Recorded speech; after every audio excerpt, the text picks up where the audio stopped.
അങ്ങനെ അനന്തപുരിയിലെ സമാധാനം നഷ്ടപ്പെടുത്തിയ ആ അദൃശ്യ ശത്രു ആരാണെന്ന് വൈകാതെ തന്നെ എല്ലാവരും തിരിച്ചറിയുന്നുണ്ട്. ഗ്രീനെ നന്ദു പൊക്കിയതോടുകൂടി തന്നെ ശത്രുക്കളുടെ എല്ലാ പ്ലാനുകളും പാളിപ്പോകുന്നുണ്ട്. ആരെയും ഞെട്ടിക്കുന്ന പല സത്യങ്ങളുമാണ് ഗ്രീനയുടെ വാക്കുകളിലൂടെ ഇപ്പോൾ പുറലോകം അറിഞ്ഞിരിക്കുന്നത്. ആദർശിനെയും കുടുംബത്തിനെയും പിന്നിൽ നിന്നും കുത്തിയ ആ ഒരു ശത്രുവിനെ പൂട്ടുന്നതും ചതിയുടെ കോട്ടകൾ ഓരോന്നോരോന്നായി തകർന്നറിയുന്നതും എന്ന് നമുക്ക് ഇന്ന് ഈ ഒരു വീഡിയോയിലൂടെ കാണാം. അപ്പോൾ നിങ്ങൾക്ക് ഈ ഒരു ചാനൽ ഇഷ്ടമാവുകയാണെങ്കിൽ ഒരു ലൈക്കും ഹൈപ്പൊക്കെ തന്ന് സബ്സ്ക്രൈബ് ചെയ്യണം കേട്ടോ. എൻ ജ്വല്ലറിയുടെ പിന്നിൽ പ്രവർത്തിച്ച കറുത്ത കൈകൾ അത് നാഗേന്ദ്രൻ്റെതാണെന്നും കിരണും കല്യാണിയും തിരിച്ചറിയുന്നുണ്ട്. വൈകാതെ തന്നെ ഇവർ നാഗേന്ദ്രന്റെ ഭൂതകാലത്തെക്കുറിച്ച് അന്വേഷിച്ചു തുടങ്ങി. എന്നാൽ ആ അന്വേഷണത്തിൽ അവരെ കാത്തിരിക്കുന്നത് നടുക്കുന്ന വിവരങ്ങളായിരുന്നു. വർഷങ്ങൾക്ക് മുൻപ് ദുബായിൽ വെച്ച് ഒരു സ്വർണ്ണ വ്യാപാരിയെ ചതിയിൽപ്പെടുത്തി അയാളുടെ സർവ്വതും തകർത്ത നാഗേന്ദ്രന്റെ ക്രൂരത കഥയാണ് അവർക്ക് മുന്നിൽ തെളിയുന്നത്. അന്ന് അവിടെ തട്ടിയെടുത്ത ആ ഒരു സ്വർണ്ണശേഖരം കൈവശമുള്ളത് കൊണ്ട് പണിക്കൂലിയോ മറ്റു നികുതികളോ ഒന്നുമില്ലാതെ കുറഞ്ഞ വിലക്കും സ്വർണം വിൽക്കാൻ ഇയാൾക്ക് സാധിക്കുന്നത്. മൂർത്തി മുത്തശ്ശൻ അനന്തപുരിയിൽ നിന്നും ആട്ടിയിറക്കപ്പെട്ടതോടുകൂടി തന്നെ അയാൾ നേരെ ദുബായിലേക്കാണ് ചേക്കേറിയത്. വളരെ തന്ത്രപരമായി ആ സ്വർണ്ണക്കടക്കാരനെ ചതിയിൽ വീഴ്ത്തി അയാളുടെ ഉറ്റ സുഹൃത്തായി അഭിനയിച്ചുകൊണ്ടായിരുന്നു നാഗേന്ദ്രന്റെ തുടക്കം. നാഗേന്ദ്രന്റെ ക്രൂരതകൾ അവിടെയൊന്നും അവസാനിച്ചില്ല. തന്റെ വളർച്ചയ്ക്ക് തടസ്സമാകുമെന്ന് കണ്ട സ്വർണ്ണ വ്യാപാരിയെ വളരെ തന്ത്രപരമായി തന്നെ അയാൾ ഒരു കള്ളക്കടത്ത് കേസിൽ കുടുക്കി ജയിലിൽ അടച്ചു. ആ പാവം വ്യാപാരിയെ പോലീസിനെ കൊണ്ട് പിടിപ്പിച്ചത് നാഗേന്ദ്രൻ തന്നെയാണ്. ആ വ്യാപാരി ജയിലിലായതോടുകൂടെ തന്നെ അദ്ദേഹത്തിന്റെ കുടുംബം വഴിയാധാരമായി.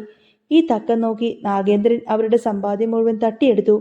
സ്വന്തം മകൾ അവന്തിക പോലും അച്ഛന്റെ ഈ അധർമ്മത്തിന് കൂട്ടുനിന്നത് അയാളുടെ പണം കണ്ടിട്ട് മാത്രമാണ്. അങ്ങനെ ഈ ഞെട്ടിക്കുന്ന യഥാർത്ഥങ്ങളെല്ലാം തന്നെ തിരിച്ചറിഞ്ഞ് കിരണും കല്യാണിയും ഒട്ടും വൈകാതെ തന്നെ ഈ വിവരം തന്നെ ആദർശനെ അറിയിക്കുന്നുണ്ട്. എൻ ജ്വല്ലറിക്ക് പിന്നിലെ യഥാർത്ഥ വില്ലൻ അബിയുടെ അച്ഛനായിട്ടുള്ള നാഗേന്ദ്രനാണ് എന്ന സത്യം കേട്ടപ്പോൾ ആദർശ് ശരിക്കും അങ്ങ് ഷോക്കേറ്റതുപോലെയായി. ഇവിടെ നയനയാണെങ്കിൽ അനന്തപുരിയിലെ സുഖ സൗകര്യങ്ങളെല്ലാം ഉപേക്ഷിച്ച് ആദർശിനൊപ്പം താമസിക്കാൻ തീരുമാനിച്ചിരിക്കുകയാണ്. ആദർശും നയനയും ഒരുമിച്ചാണ് പിന്നീട് കല്യാണിയും കിരണിനെ കാണാൻ വേണ്ടിയിട്ട് ബീച്ചിലേക്ക് എത്തുന്നത്. നയന കൂടെയുള്ളത് കണ്ടുകൊണ്ട് തന്നെ കിരൺ അത്ഭുതപ്പെട്ടുവെങ്കിലും താൻ തടഞ്ഞിട്ടും അവൾ നിർബന്ധപൂർവ്വം വന്നതാണെന്ന് ആദർശ് അവനോട് മറുപടി നൽകി. സൗഹൃദ സംഭാഷണങ്ങൾക്കിടയിൽ കല്യാണി പിന്നെ ഗൗരവമായ ഒരു വിഷയത്തിലേക്ക് കടക്കുകയാണ്. വന്ന കാര്യം വേഗം പറയണമെന്ന് കല്യാണി പറഞ്ഞത് കേട്ടിട്ട് എന്തെങ്കിലും പുതിയ വിവരങ്ങൾ ലഭിച്ചോ എന്ന ആകാംക്ഷയിലായിരുന്നു ആദർശ്. അങ്ങനെ അവരറിഞ്ഞ ആ രഹസ്യങ്ങളെല്ലാം തന്നെ ആദർശിനോടും നയനയോടും അനാവരണം ചെയ്യുകയാണ് അവര്. കിരണും കല്യാണിയും കൂടിയിട്ടായിരിക്കും പറയുന്നത്. കിരൺ തന്റെ അന്വേഷണങ്ങളിൽ കണ്ടെത്തിയ വിവരങ്ങൾ ആദർശുമായിട്ട് പങ്കുവെക്കാണ്. ആദർശേ, ഈ കിരൺ ഒരു കാര്യം അന്വേഷിക്കാൻ ഇറങ്ങിയാൽ അതിന്റെ അറ്റം വരെ കാണാതെ മടങ്ങില്ല എന്ന കാര്യം നിനക്കറിയാമല്ലോ. നീ ഏൽപ്പിച്ച ദൗത്യം ഞാൻ കൃത്യമായി തന്നെ പൂർത്തിയാക്കിയിട്ടുണ്ട് എന്ന് അവൻ ഉറപ്പിച്ചു പറഞ്ഞു. തുടർന്ന് ഞെട്ടിക്കുന്ന വിവരങ്ങളെല്ലാം തന്നെ കിരൺ വെളിപ്പെടുത്തുകയാണ്. എൻ ജ്വല്ലറിയിലെ മാനേജറെ കുറിച്ചായിരുന്നു കിരൺ ആദ്യം പഠിച്ചത്. പുറമേ മാന്യനാണെന്ന് തോന്നുമെങ്കിലും അയാൾ ഒരു കൊടും ക്രിമിനലാണ്. സ്ത്രീ വിരുദ്ധമായ പല കേസുകളിലും പെട്ട് കുറെ കാലം അയാൾ അഴിക്കുള്ളിലായ ചരിത്രമായിരുന്നു അയാളുടേത്. ഇതെല്ലാം കേട്ടുകൊണ്ട് തന്നെ ആദർശിനെ വിശ്വസിക്കാനാവുന്നില്ല. എന്നിട്ട് നീ പറയുന്നതെല്ലാം ആ മാനേജറെ കുറിച്ച് തന്നെയാണോ എന്ന് ചോദിക്കാണ് ആദർശ്. അതേ ആദർശെ, അയാൾ നമ്മൾ വിചാരിക്കുന്നത് പോലെ അത്ര ശുദ്ധനൊന്നുമല്ല എന്ന് കിരൺ മറുപടി നൽകി. അതിലും വലിയൊരു സത്യം മറ്റൊന്നാണ്. ഈ മാനേജർ വെറും ഒരു കളിപ്പാവ മാത്രമാണ്. ഇയാൾക്ക് പിന്നിൽ നിന്ന് ചരട് വലിക്കുന്നത് യഥാർത്ഥ ഉടമ മറ്റൊരാളാണ്. ഇതൊക്കെ കേട്ട് ആദർശും നയനയും ഒരുപാടങ്ങ് അത്ഭുതപ്പെട്ട് നിന്നുപോയി. തുടർന്ന് കിരൺ വ്യക്തമാക്കുന്നുണ്ട്, ആ ജ്വല്ലറിയുടെ സർവ്വ സ്വാതന്ത്ര്യവുമുള്ള ഉടമ ആ മാനേജറാണെന്നാണല്ലോ എല്ലാവരും കരുതിയിരിക്കുന്നത്.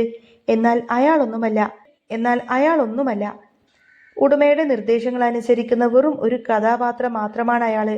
യഥാർത്ഥ വില്ലനെ ഉടനെ തന്നെ നിനക്ക് ലോകത്തിനു മുന്നിൽ തുറന്നു കാട്ടാമെന്നും അതിനുള്ള എല്ലാ കരുനീക്കങ്ങളും താൻ പൂർത്തിയാക്കി കഴിഞ്ഞുവെന്നും കിരൺ ഉറപ്പിച്ചു തന്നെ പറഞ്ഞു. ആ സമയം കല്യാണി നയനെ ആശ്വസിപ്പിക്കുകയാണ്. നയനെ, നീ ഇതൊന്നും ആലോചിച്ചിട്ടൊരിക്കലും സങ്കടപ്പെടരുത്. ഞങ്ങളുടെ ജീവിതത്തിലുണ്ടായ പ്രതിസന്ധികളെല്ലാം താരതമ്യം ചെയ്യുമ്പോൾ ഇതൊക്കെ നിസാരമാണ്. നീ ഒരുപാട് ടെൻഷൻ അടിച്ചു കഴിഞ്ഞാൽ അത് നിന്റെ വയറ്റുള്ള കുഞ്ഞിനെ ദോഷകരമായി ബാധിക്കും. അതുകൊണ്ട് നീ മനസ്സ് ശാന്തമാക്കി വെക്കുക. അറിഞ്ഞ വിവരങ്ങൾ അപ്പോൾ തന്നെ നിങ്ങളെ അറിയിക്കണമെന്ന് തോന്നിയതുകൊണ്ടാണ് തിരക്കിട്ട് ഇങ്ങോട്ടേക്ക് വന്നത് എന്ന് കിരൺ പറഞ്ഞു. കുട്ടിയെ അമ്മയുടെ അടുത്ത് ഏൽപ്പിച്ചിട്ടാണ് വന്നത് എന്നും അതിനാൽ ഉടനെ തന്നെ മടങ്ങണമെന്നും അവരറിയിക്കുന്നുണ്ട്. നിങ്ങൾ കുറച്ചു നേരം കൂടി ഇവിടെ ചെലവഴിച്ചിട്ട് പതുക്കെ മടങ്ങിയാൽ മതി. പിന്നെ നയനെ, നിന്റെ ആരോഗ്യം നീ പ്രത്യേകം ശ്രദ്ധിക്കണം. എന്ത് സംശയമുണ്ടെങ്കിലും കല്യാണി വിളിക്കാൻ മടിക്കരുത്. ഇങ്ങനെയെല്ലാം പറഞ്ഞു കൊടുത്തതിന് ശേഷം സ്നേഹപൂർവ്വം യാത്രയും പറഞ്ഞ് കിരണും കല്യാണിയും അവിടെ നിന്നും മടങ്ങി. അങ്ങനെ അവർ പോയതിനു ശേഷം ആദർശ് നയനയോട് ചോദിക്കുന്നുണ്ട്, ഇപ്പൊ നിനക്ക് അല്പം പോലും ആശ്വാസം തോന്നുന്നില്ലേ നയനയെന്ന്? എന്നാ നയനയുടെ മറുപടി ഇങ്ങനെയൊന്നും ആയിരുന്നില്ല. ഇല്ല ആദർശേട്ടാ, ഈ ചതിക്ക് പിന്നിൽ പ്രവർത്തിക്കുന്ന ആ മുഖം പുറത്തു വരുന്നതുവരെ എനിക്ക് സമാധാനമില്ല. നയനയുടെ ആ വാക്കുകൾ കേട്ട് അത് ശരിയാണെന്ന് ആദർശിനും തോന്നി. തുടർന്ന് അദൃശ്യനായ ശത്രുവിനെ കണ്ടെത്താനുള്ള തീവ്രമായ പരിശ്രമത്തിലാണ് ഇനി താനുമെന്ന് ആദർശ് ഉറപ്പിച്ചു പറഞ്ഞു.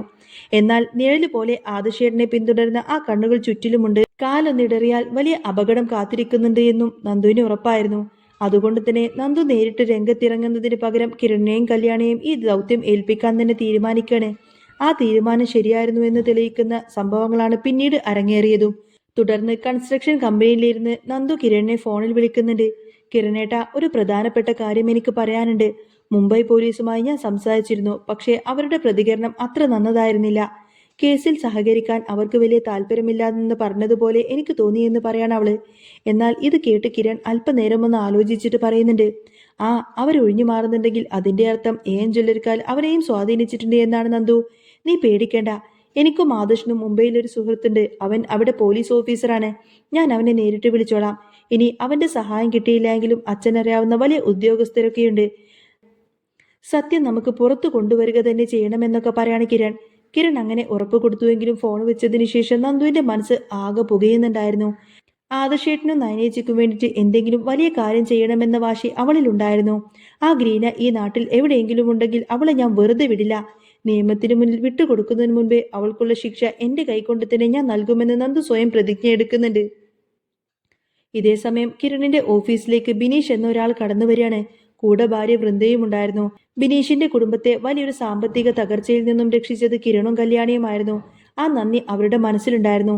ബിനീഷ് കിരണിനോട് വന്നിട്ട് പറയുന്നുണ്ട്, സാർ, ഇതെന്റെ ഭാര്യ വൃന്ദയാണ്. അവളിപ്പോ എൻ ജ്വല്ലറിയുടെ ഒരു സ്റ്റാഫായിട്ട് ജോലി ചെയ്യുന്നുണ്ട്. ചില പ്രധാനപ്പെട്ട കാര്യങ്ങൾ സാറിനോട് വെളിപ്പെടുത്താൻ വേണ്ടിയിട്ടാണ് ഞങ്ങൾ വന്നിരിക്കുന്നത് എന്ന് പറയും. അങ്ങനെ പിന്നീട് വിറക്കുന്ന ശബ്ദത്തോടു കൂടി തന്നെ വൃന്ദ സംസാരിക്കാൻ തുടങ്ങി. സാർ, ഞാൻ അവിടെ വെറും ഒരു തൂപ്പുകാരി മാത്രമാണ്. ഒരു ദിവസം ഓഫീസ് വൃത്തിയാക്കുന്നതിനിടയിൽ അവിടുത്തെ മാനേജർ രഹസ്യമായി തന്നെ ഫോണിൽ സംസാരിക്കുന്നത് ഞാൻ കേട്ടു. അതൊരു വലിയ ചതിയുടെ കഥയായിരുന്നു. വൃന്ദ കേട്ട കാര്യങ്ങളെല്ലാം തന്നെ കിരണിനെ അറിയിക്കുകയാണ് വൃന്ദ. അതെല്ലാം കേട്ട് കിരൺ ആകെ ഞെട്ടിത്തെറിച്ചു പോയി. എൻ ജ്വല്ലറിയുടെ യഥാർത്ഥ ഉടമ നാഗേന്ദ്രൻ എന്ന ഒരാളാണ് എന്നും അയാൾ തട്ടിപ്പിലൂടെയാണ് ഈ ഒരു സാമ്രാജ്യം കെട്ടിപ്പടുത്തത് എന്നും മാനേജർ ആരോടോ വിളിച്ചു പറയുകയായിരുന്നു. മൂർത്തി മുത്തശ്ശന്റെ സ്വത്തുക്കൾ പോലും കൈക്കലാക്കാൻ വേണ്ടി നാഗേന്ദ്രന് പദ്ധതിയുണ്ട് എന്നും വൃന്ദ ഉറപ്പിച്ചു പറഞ്ഞു. അങ്ങനെ കാര്യങ്ങളെല്ലാം പറഞ്ഞതിന് ശേഷം കിരൺ പറയുന്നുണ്ട് വൃന്ദയോട്, നീ തന്നത് വെറും ഒരു വിവരമല്ല വൃന്ദേ, ഇതൊരു വലിയ തെളിവ് തന്നെയാണ്. ഇതിനു പകരമായി നിനക്ക് എന്ത് വേണമെങ്കിലും ഞാൻ തിരിച്ചു ചെയ്തു തരാമെന്ന് പറയും. അന്നേരം വൃന്ദയും ബിനീഷും പറയുന്നുണ്ട്, സർ, ഞങ്ങൾക്ക് പണമോ സഹായമോ ഒന്നും തന്നെ വേണ്ട. പക്ഷേ ഈ വിവരം ഞങ്ങൾ നൽകിയതാണെന്ന കാര്യം ആരും അറിയരുത്. ഞങ്ങൾക്കിപ്പോൾ 2 പെൺകുട്ടികളുണ്ട്. അവരുടെ സുരക്ഷ മാത്രമാണ് ഇപ്പൊ ഞങ്ങളുടെ പേടി. ഏതായാലും അവൾക്ക് എല്ലാ സുരക്ഷയും വാഗ്ദാനം ചെയ്തുകൊണ്ട് തന്നെ കിരൺ അവരെ അവിടെ നിന്നും യാത്രയാക്കി. ബിനീഷും വൃന്ദയും പോയ ഉടനെ തന്നെ കിരൺ കല്യാണിയെ വിളിച്ചിട്ട് വിവരം പറഞ്ഞു. അത് കേട്ടപ്പോൾ കല്യാണി ശരിക്കും അങ്ങ് അത്ഭുതപ്പെട്ടു. കിരണേട്ട, നമ്മൾ അന്വേഷിച്ച വള്ളി കാലം ചുറ്റി എന്ന് പറയുന്നത് പോലെയായല്ലോ കാര്യങ്ങൾ. ഇനി നാഗേന്ദ്രൻ ആരാണെന്ന് മാത്രം നമുക്ക് കണ്ടെത്താൻ മതിയല്ലേ എന്ന് ചോദിക്കുന്നു. അന്നേരം കിരൺ പറയുന്നുണ്ട്, അതിനൊരു വഴിയുണ്ട് കല്യാണി. നമുക്ക് മൂർത്തി മുത്തശ്ശനെ തന്നെയൊന്ന് വിളിക്കാം. പഴയ കാര്യങ്ങളും കുറിച്ച് മുത്തശ്ശന് നന്നായിട്ട് അറിയാമായിരിക്കുമല്ലോ. ആദർശും മുത്തശ്ശനും പിണക്കത്തിലാണെന്ന് ലോകം കരുതിയിട്ടുണ്ടാവും. സത്യം അതല്ലല്ലോ. ഈ രഹസ്യം മുത്തശ്ശൻ വഴി തന്നെ നമുക്ക് അഴിച്ചെടുക്കണം. തുടർന്ന് ഒരു വലിയ സത്യത്തിന്റെ ചുരുളഴിക്കാൻ പോകുന്നതിന്റെ ആവശ്യത്തിൽ കിരൺ തന്റെ ഫോൺ എടുത്ത് മൂർത്തി മുത്തശ്ശന്റെ നമ്പറിലേക്ക് ഡയൽ ചെയ്തു. മുത്തശ്ശൻ കോൾ എടുത്തപ്പോൾ കിരൺ നേരെ കാര്യത്തിലേക്ക് കടന്നു. മുത്തശ്ശ, ഈ നാഗേന്ദ്രൻ എന്ന് പറയുന്ന ആളെ പറ്റിയിട്ട് അറിയാമോ എന്ന് ചോദിക്കും. പണ്ട് നമ്മുടെ കമ്പനിയിൽ ഉണ്ടായിരുന്ന ആളല്ലേ എന്ന് ചോദിക്കാണ്. അത് കേട്ടപ്പോൾ മുത്തശ്ശൻ ഒന്ന് ആലോചിച്ചിട്ട് പറയുന്നുണ്ട്, നാഗേന്ദ്രനോ? അത് നമ്മുടെ ജലജയുടെ ഭർത്താവല്ലേടോ. അയാൾ പണ്ട് ദുബായിലേക്ക് പോയതാ. അല്ല, നീ എന്തിനാ പെട്ടെന്ന് അയാളെ കുറിച്ചൊക്കെ ചോദിക്കുന്നത്? അപ്പോഴാണ് കിരണിന് കാര്യം കത്തുന്നത്. നാഗേന്ദ്രൻ വേറെ ആരുമല്ല, അബിയുടെയും അവന്തികയുടെയും സ്വന്തം അച്ഛനാണ് എന്ന കാര്യം. എൻ ജ്വല്ലറിക്ക് പിന്നിൽ നിന്ന് കളിക്കുന്നത് ഈ നാഗേന്ദ്രൻ തന്നെയാണെന്ന് കിരണിന് ഏകദേശം ഉറപ്പായി. കിരൺ ഉടനെ തന്നെ ദുബായിലുള്ള തന്റെ ഫ്രണ്ടിനെ വിളിച്ച് അയാളെക്കുറിച്ച് അന്വേഷിക്കുകയാണ്. അപ്പോഴാണ് അവർ ഞെട്ടിക്കുന്ന വിവരമെല്ലാം തന്നെ പുറത്തു വരുന്നത്. നാഗേന്ദ്രൻ അവിടെ സുമേഷ് എന്ന് പറയുന്ന ഒരു പാവം സ്വർണ്ണക്കടക്കാരനെ ചതിച്ച് അയാളുടെ സ്വത്തെല്ലാം തന്നെ അടിച്ചു മാറ്റി. അവിടെ ജയിലിൽ സ്ഥിരം അതിഥിയായിരുന്നു ഈ നാഗേന്ദ്രൻ എന്ന വിവരം ലഭിച്ചു. വിവരങ്ങളെല്ലാം കിട്ടിയ ഉടനെ തന്നെ കിരൺ ആദർശിന്റെ വീട്ടിലേക്ക് പാഞ്ഞെത്തി. നയനയാണ് വാതിൽ തുറന്നു കൊടുത്തത്. കിരൺ ഗൗരവത്തിൽ തന്നെ ആദർശിനോട് പറയുന്നുണ്ട്, എടാ ആദർശെ, എൻ ജ്വല്ലറിക്ക് പിന്നിൽ അബിയുടെ അച്ഛൻ നാഗേന്ദ്രനാണ് കളിക്കുന്നത്. അയാൾ ഒരു ഒന്നൊന്നര ഫ്രോഡാണ്. വലിയൊരു ചതി നടത്തിയിട്ടാണ് അയാൾ ഇത്രയും പണം ഉണ്ടാക്കിയത് എന്ന കാര്യമെല്ലാം തന്നെ കിരൺ പറഞ്ഞു. അത് കേട്ടതോടുകൂടി തന്നെ ആദർശനും നയനക്കും ഒട്ടും തന്നെ വിശ്വസിക്കാനാവാതെ ഇങ്ങനെ പകച്ചു നിൽക്കുകയാണ് രണ്ടുപേരും. ആ സമയത്ത് തന്നെയാണ് പെട്ടെന്ന് ഒരു കാറ് മുറ്റത്ത് വന്ന് നിൽക്കുന്നത്. നോക്കുമ്പോൾ അത് മൂർത്തി മുത്തശ്ശനായിരിക്കും.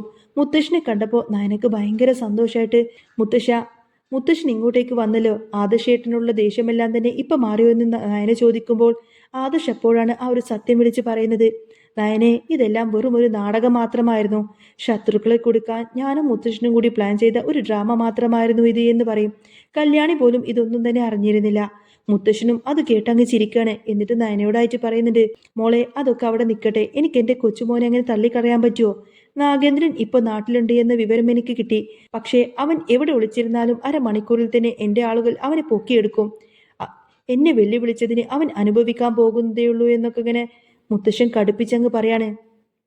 ഏതായാലും താൻ വിരിച്ച വലയിൽ നാഗേന്ദ്രൻ തന്നെ വീഴാൻ പോകുകയാണെന്ന് ഉറപ്പായതോടുകൂടി തന്നെ ആദർശനും കിരണിനും നയനക്കും കല്യാണിക്കൊക്കെ ഭയങ്കര സന്തോഷമാവുന്നുണ്ട്. നാഗേന്ദ്രൻ ഒരു സാധാരണ ശത്രുവല്ല. ഒരു പാവം കുടുംബത്തിന്റെ സ്വപ്നങ്ങൾ പിച്ചി ചീന്തി അവരുടെ ചോരയും നീരും കുടിച്ചാണ് അയാൾ തന്റെ ബിസിനസ് സാമ്രാജ്യം പടുത്തുയർത്തിയിരിക്കുന്നത്. എന്നാൽ ആ പണം ഉപയോഗിച്ച് അയാൾ ഇപ്പോൾ മൂർത്തി ജ്വല്ലറിയെ തകർക്കാൻ തന്ത്രങ്ങൾ മെനയുന്നു.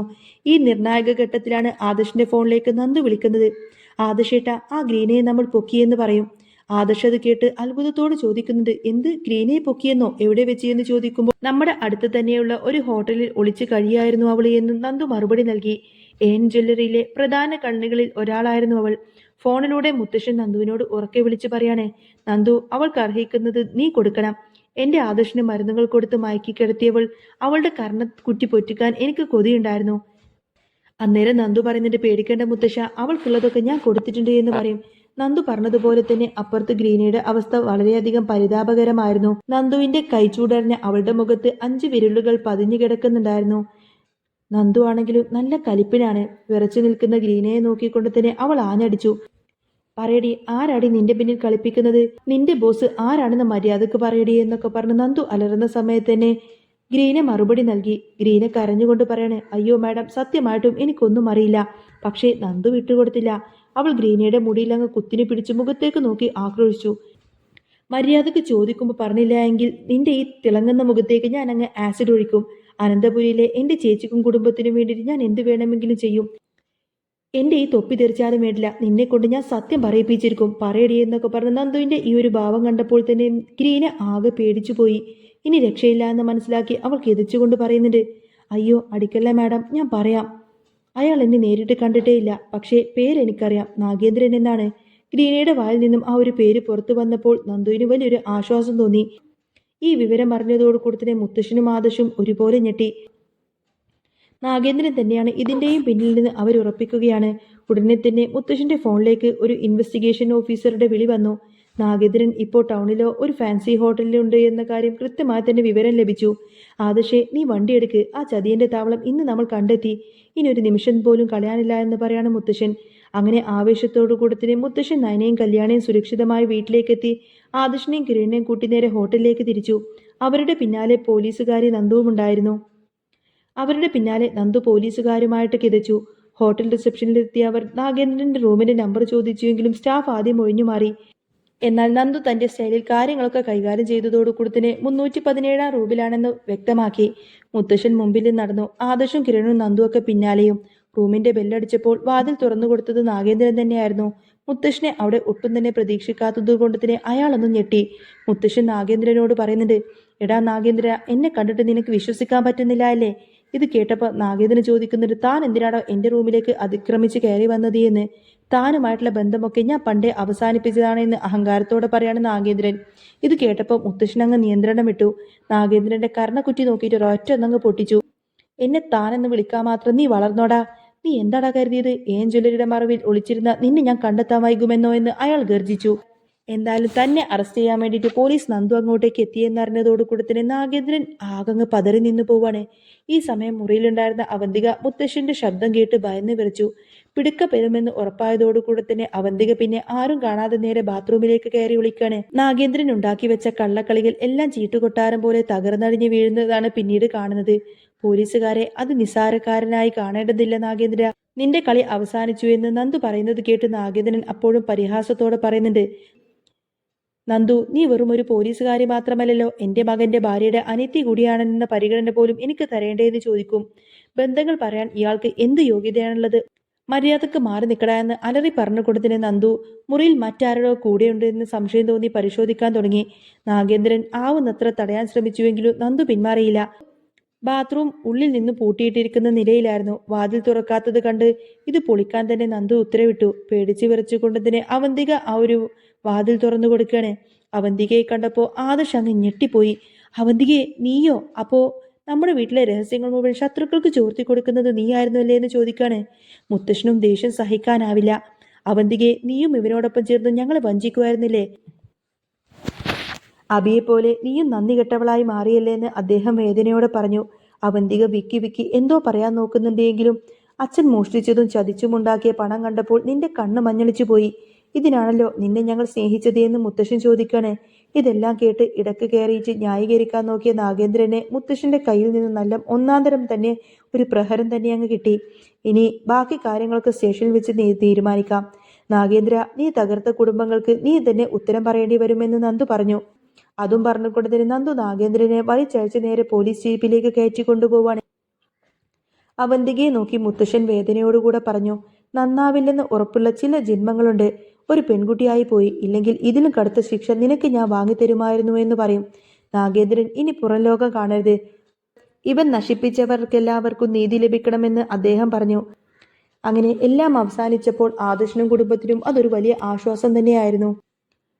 അന്യായമായി നേടിയതൊന്നും അധികകാലം നിലനിൽക്കില്ല എന്ന സത്യം അവിടെ തെളിയിക്കപ്പെടുകയാണ്. ഒരു വലിയ ദുരന്തം ഒഴിവായ സന്തോഷത്തിൽ അവർ അനന്തപുരിയിലേക്ക് തിരിച്ചു. ആദർശിന്റെയും കിരണിന്റെയും ഒക്കെ മനസ്സിൽ വലിയൊരു ഭാരം ഇറക്കി വെച്ച ആശ്വാസമായിരുന്നു. അനന്തപുരിയിലെ വീട്ടിലേക്ക് തിരിച്ചെത്തിയപ്പോൾ എല്ലാവരുടെയും മുഖത്ത് സമാധാനത്തിന്റെ ചിരി വിരിഞ്ഞു. എന്നാൽ മുത്തശ്ശൻ നേരെ പോയത് നന്ദുവിന്റെ അടുത്തേക്കാണ്. അവളുടെ തലയിൽ കൈവച്ച് അനുഗ്രഹിച്ചുകൊണ്ട് തന്നെ മുത്തശ്ശൻ പറയുന്നുണ്ട്, മോളെ നന്ദു, നീ ഒരു പോലീസുകാരിയാണെന്ന് നീ തെളിയിച്ചു. പക്ഷേ അതിനേക്കാൾ ഉപരി ഈ കുടുംബത്തിന്റെ കാവൽ മാലാകയാണ് നീ എന്ന് ഞങ്ങൾ തിരിച്ചറിഞ്ഞു.